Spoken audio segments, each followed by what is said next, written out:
In today's video, I'm going to teach you how to view and restore your Miro board history. If you've ever moved something important, deleted a section by accident, or just want to roll your board back to an earlier state, the History tool is the easiest and safest way to do it. Start by going to Miro. Once you're in your workspace, open the specific board you want to review. Give the board a moment to load so all the tools and menus appear. Now look to the upper left corner of the board interface. Click the three vertical dots, sometimes called the More Actions menu. From there, hover over or click the option labeled Board and then select History. This takes you directly to the board's edit timeline, where you can see what changed and when.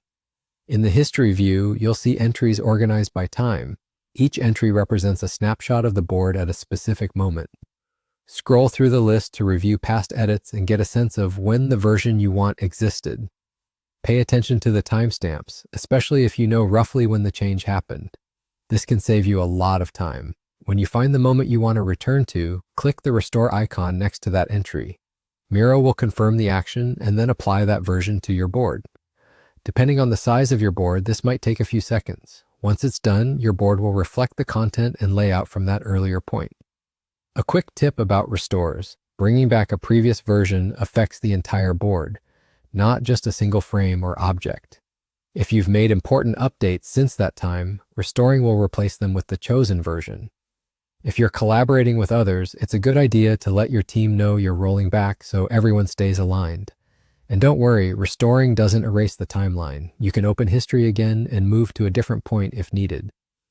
If you don't see the history option, it can be due to your permissions or your plan.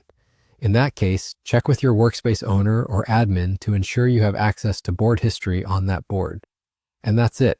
Go to Miro, open your board, use the three-dot menu, choose Board, then History, review the timeline, and click the Restore icon on the version you want. With a few clicks, you can confidently undo mistakes and keep your board moving in the right direction. You're done.